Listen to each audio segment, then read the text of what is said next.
Okay, finally got tools and stuff picked up. Welder's still outside. We'll pull that in once we actually weld on this thing.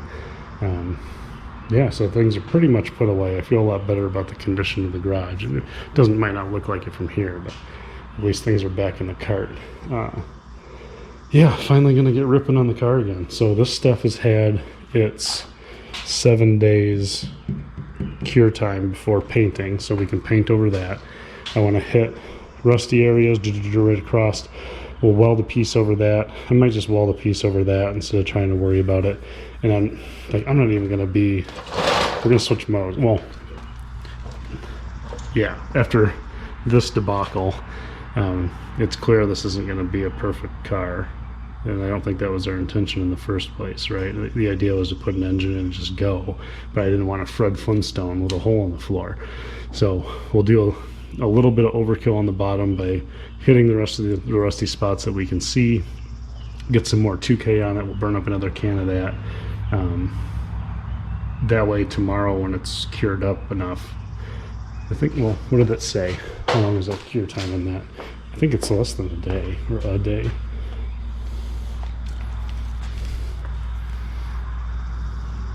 This is something in Spanish, about 15 minutes. Oh, that's how long to rinse your eyes. Once activated, pot life is 14 days. Or 4 days.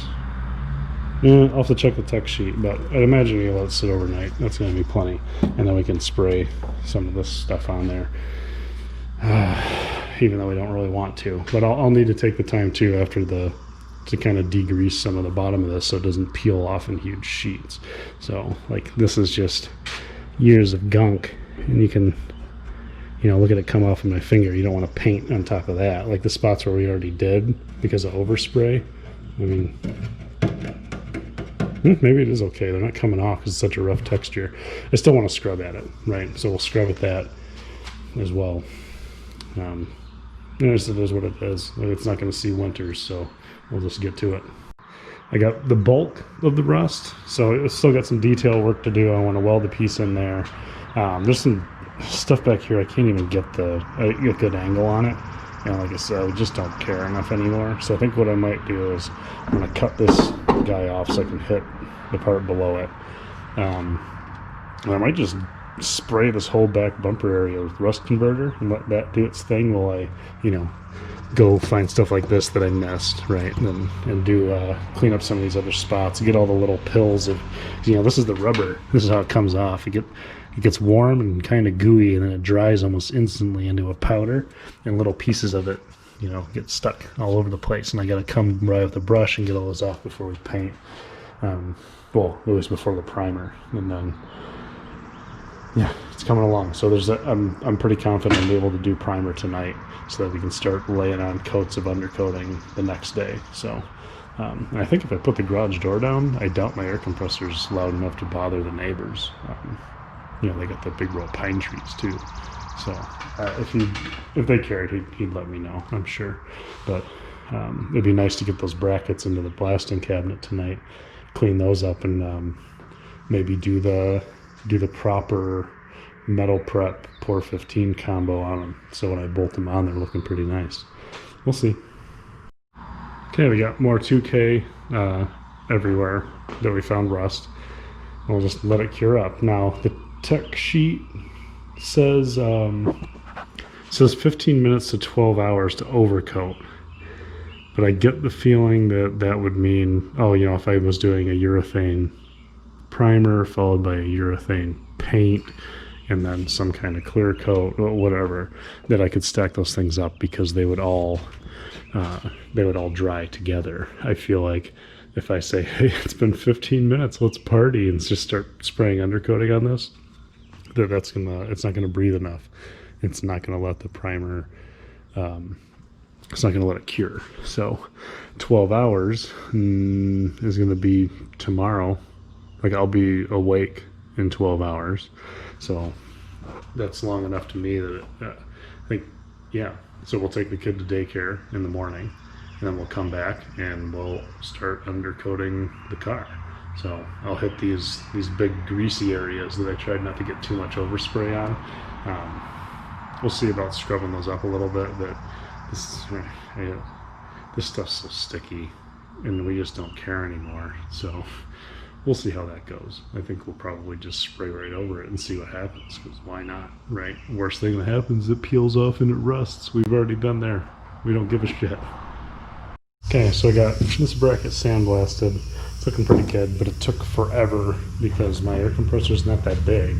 Like it can't keep up with this cabinet very well. Like I don't have a good duty cycle on it. So it's like I blast away, I can do maybe one or two of the faces, and then I have to wait 5 minutes for it to charge back up, and I don't want to have the compressor running all the time and have it have a bad life, because it can't deal with that kind of duty cycle. But so this one I took the wire wheel to it to get the bulk of the paint off. We used the compressor to get this interior part here, and then let's kind of go over these areas, any of the things that the wheel missed.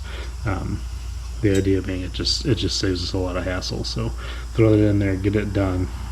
Okay, so here's our two blasted parts. This one not as good as that. This is the one I wire wheeled, and it went a lot faster that way, but also near the end I was starting to, and you got a blaster and you're like me, you don't have an air dryer, and you got this compressor that's way overworked. You can start to see a big wet spot wherever you blast, and it's like, yeah, here's my wet spot.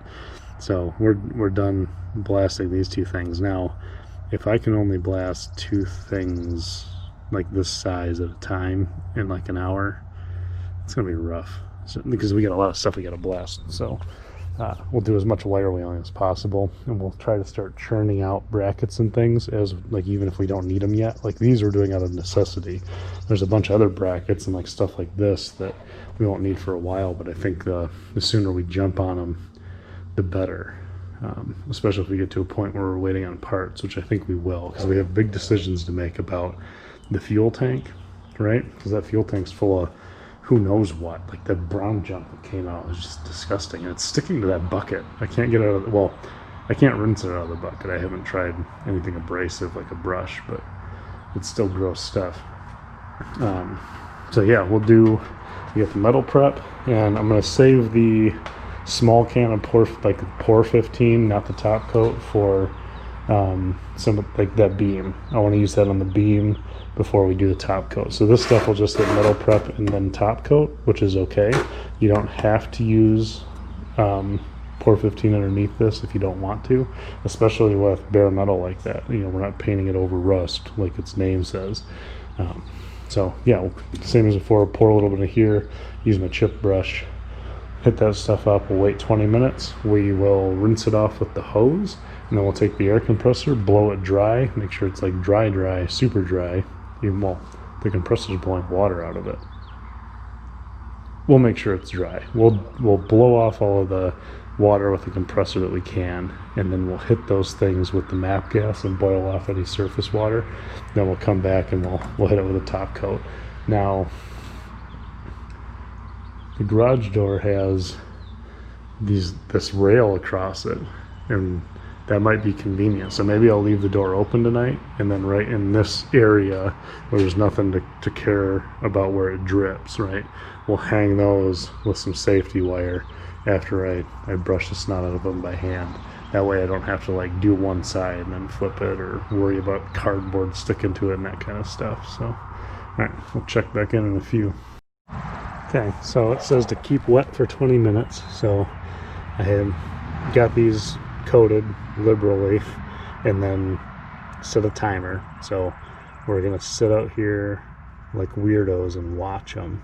And if they start looking like they're gonna dry out, I'll grab another set of gloves and put on another coat. Keep them wet for the whole 20 minutes, and then direct to the water rinse, dry off, and then that top coat. So I gotta get that apart, and you gotta stir that stuff, don't shake it, right?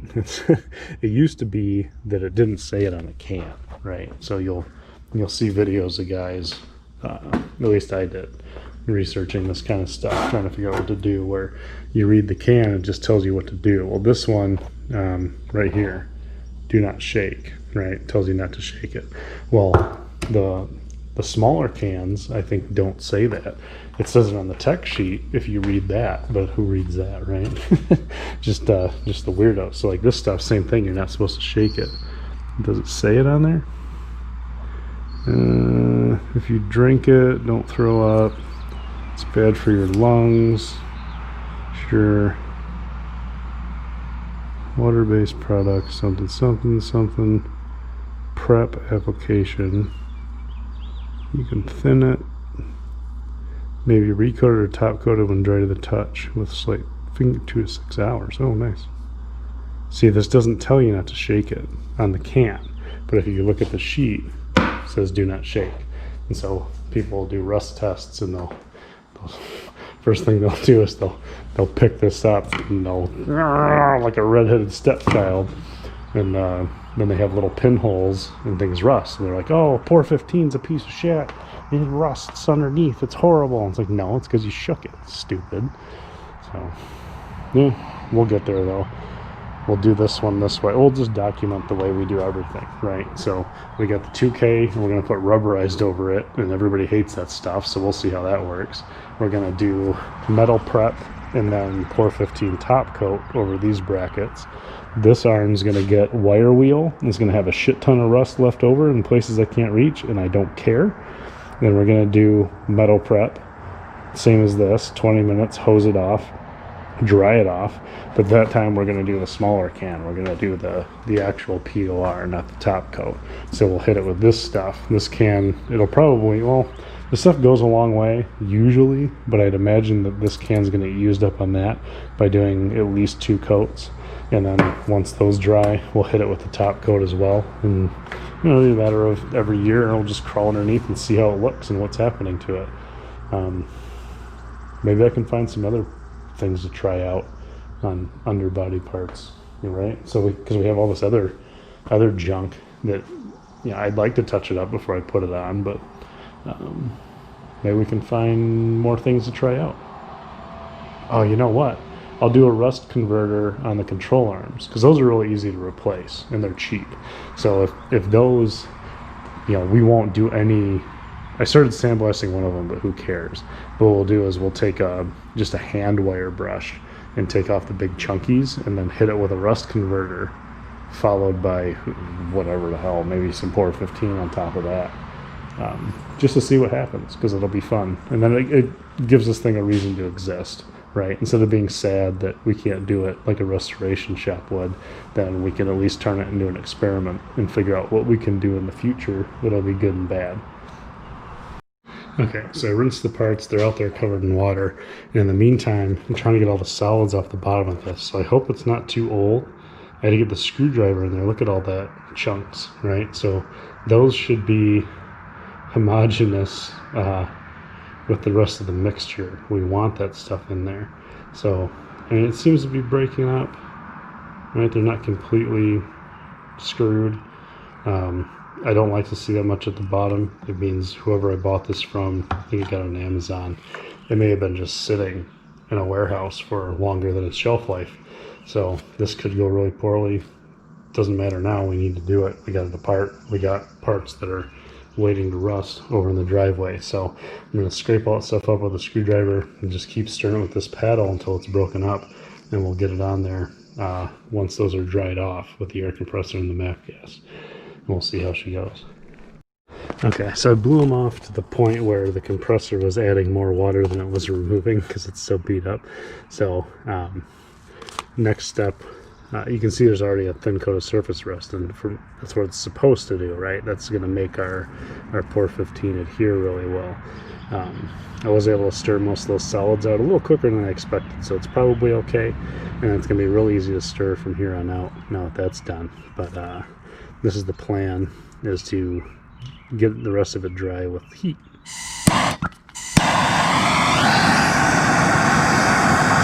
see that color change shows up? That's dry. I trust that I can paint on that and it'll be fine. So I'm going to move these.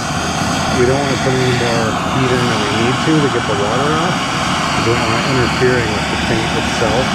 So we'll let them cool down a little bit once they're dry, and I don't want to set this cardboard on fire. So I'll get these done we'll start painting them, and then once most of the sides are done, I got these wires set up, so we'll hang them here and then paint whatever side we hadn't done yet. You have 2 to 72 hours to do a second coat, so we'll do another coat on these, I think, in the morning instead of doing undercoating on the car. Well, you know what? No, we can do undercoating everywhere but where the brackets hang up.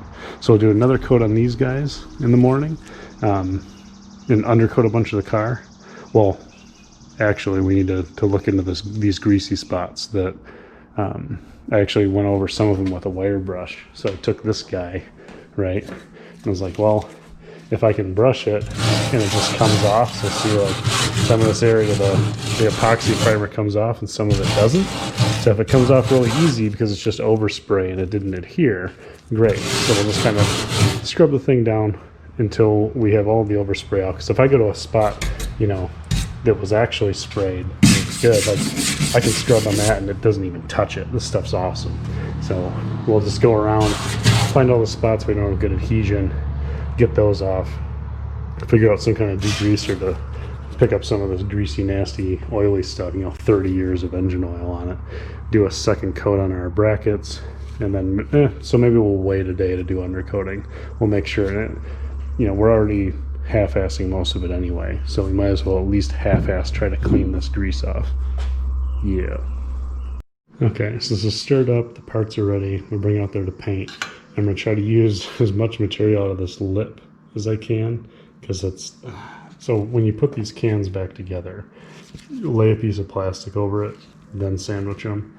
Otherwise, you'll never get them apart. You'll end up drilling holes in it and pouring it into something else. Because the stuff, once it cures, dude, it's nasty. So we'll show that when we're all done, but let's get out there and get some paint on those. Okay, so first coat. It's starting to get dusk, so it might be a little difficult to see. But you can still kind of see some of the metal underneath. It goes on pretty thin. That's why it goes so far, right? You can see the container. Like, we barely used any of it, right? There's just a ton of the stuff left. So since it says 2 to 72 hours, it's a little after 9 o'clock. Maybe around midnight, because I've been staying up late anyway from the second shift. I'll come and put another coat on. And then in the morning, we'll do a third coat and make sure that this stuff's really on here and that it works nice. We want to give it every advantage that we can while following the directions, right? So that when we look underneath, we can decide whether it was worth it or not. Yeah, so I just need to find a piece of plastic to stick over the lid, pound it together. Try not to, I should just paint the whole garage floor with it, but I don't know if people do that or not. Probably the regular epoxy coating is just better. So yeah, I'm feeling good about it. Yeah, so I brushed all the areas with the steel brush where there's overspray onto the rubber, and if stuff came off, great. If it didn't, who cares? And then I started cleaning up this bottom part with, this is a 50-50 mix of simple green and methylated alcohol, which works really well because you get the kind of the degreasing part from the simple green, but the alcohol makes the whole mixture evaporate really fast. So I'm confident that once I spray this stuff down, I can hit it with the undercoating in pretty short order. We can at least try to get a layer on today.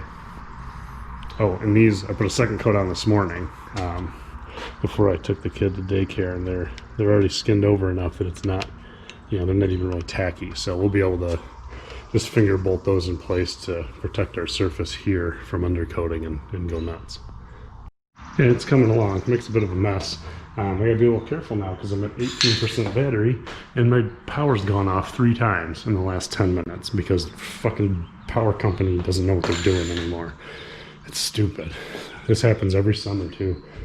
It's like there's nothing going on, right? It's like we get power outages in the winter when branches get knocked down, and then in the summer we get them for no reason at all. You go on their website and just like investigating. It's stupid. Okay, it's coming along. Still needs more work to get it clean enough to paint. Like, obviously, if I paint it like this, it might even be worse than painting over the grease because now it's all loose. But you wiggle along and, hey, look, there's a hole right here and it was covered up by the rubberized stuff. So it's like, shit, man, how many more, right? Like, is there a hole here? Like, they're, well, hey, look, there's, oh no, that's a screw hole, so who cares? I don't know. We need to get something over it, obviously, but at this point, it's just one after another, right? So we're going to be in that middle ground of we should have just replaced just enough to keep our feet from coming through the floor and driven a rusty car for a few years while we look for an even better shell. But I had some weird thing in my mind that I didn't want to scrap another Mark II like I did before, because I had a good shell years ago and I got rid of it. It had some rough times, but yeah, keep on cleaning and I'll get a piece on that and some kind of primer. I'm not going to bust open a whole can of 2K just to spray that one spot, but probably have some self-etching that'll do okay for now. There we go. It's not pretty, right? But it's functional. And it's just a piece that as I tacked it along, just hammered it down to take the shape. So there are advantages to not doing things as well as we could. Yeah, so like not caring as much. It's just a lot more fun. It's like, oh, there's a hole. Or we'll take 5 minutes, we'll put a really crappy patch in place, and when we spray crap over the top, it'll keep water from coming in if we happen to be driving in the rain. So there we go. Fun, exciting, better attitude, at least I think, because I don't come out and get sad about finding holes. It's like, oh, there's a hole, let's just fix it up half-assed and then put it back together. And if the car is going to last 5 years, of course it will. It would have lasted 5 years if I did nothing to it. I could have left a hole in the floor and driven it for a few years, no problem. It'd just be gross and it would smell like fish all the time. So yeah, I'll be hard pressed to, well, no, we'll put the interior back in. It's one of those where you almost just want to put the engine in it and drive it around and just have it be a big pile of shit. But now we'll put seats, we'll put the carpet and all that stuff back in. But I do want to, once it's moving, just get out in the driveway and sit in it and have people spray me with the hose so I can kind of see where water's coming in, because we know it was coming in through the floor, but is it coming in, is the sunroof leaking? Was there anything on the door seals that leaked? Try to nip that stuff in the butt so when it does, because it's going to sit out in the driveway and get rained on, and I don't want to open the door and find that I actually sealed it well enough that there's 2 inches of standing water on the inside. That would be sad. So we'll figure all that stuff out eventually. All right, I got 1 can left. I'm going to save that for any spots that look kind of weird, right? I wish it went on thicker. For some reason I thought it would, but you can see where the factory stuff is. Like, look how thick that is compared to that. It's like at least a 1/16 of an inch. So yeah, I wonder what they use, and if they did have it and it existed in can form, you'd need 100 cans to do this thing. It goes on like, so I wonder, because they do like up here, like some of this is clearly brushed on, right? Like they brush this on and then they spray the other part. So yeah, it'd be interesting to find out what it is and then use this instead, because I got like 30 years, right? It did a decent job. If people hadn't jacked up the car in the wrong spot, it probably would have done an even better job. But there are still places like here, right? Well, it's on a corner, so that kind of makes sense. But you know what I mean, like here, right? It's like it got a nick once, and then it hides rust that's building for years and years. So I don't know. It's not worse, I don't think. Is that sunlight? Yeah, it's just the shadows playing tricks on me. Yeah, it's better than it was. It's not perfect, but it's better than it was, and we'll have it's going to make the car worth driving around for the foreseeable future, right? There's a good chance I can just drive this as long as I want, and it's going to be fine. Next steps. I need to get that rear beam on. Really, once the beam's on and some other things are in place, I can get it back flat, and we can work on doing the engine bay and the interior with the Rhino liner. Get the front K-member on. Once we have a roller again, we can roll it right back out into the driveway, get the other car up here and get the engine out. Start getting moving on the real work, right? not the precursor to real work. Even though this has been a pain in the butt, I think it was worth it overall. I'm still on the fence, right? Where there's that part that's like you could have just driven a rusty pile, had the swap done, but I think this will make it so we don't really have to look for another shell. We can use this one for a lot longer. We can get away with a lot more than we would have if we were driving out a car with holes in it that lets water in. So yeah, figure out how to get that rear beam up. I saved one can, so there's 5 on there, saved one. Once I get the rear beam on, I'm going to hit those areas around the bolts. I got to figure out what to do with the fuel tank. So essentially we want the beam in place, we want the fuel tank in place, and there was a pump back there, but we don't care about that anymore. We'll want to run we'll want to run fuel lines, right? We still have them. They're probably okay, but I got to figure out what to do about the inside of that tank, because here's that bucket, right? I've rinsed stuff through it. I haven't tried scraping anything out, but this is all from that fuel tank, so I gotta imagine the inside of the tank itself is just disgusting. I don't really want to do a fuel cell. I mean, I won't need the trunk space. It's not like this car's for road trips. And I guess the advantage of the fuel cell is that I could move it from vehicle to vehicle as my life goes on. You know, I'm only in my 30s, late 30s. Let's just round up. Let's say I'm 40. I've still got a solid 30 years of wrenching on stuff before I get so sick of it I don't want to crawl around on the garage floor. So I figure by the time I'm 70, who's going to care? But if I buy a fuel cell now and I buy one that doesn't corrode, I could just keep putting it in stuff. We'll have to think about it.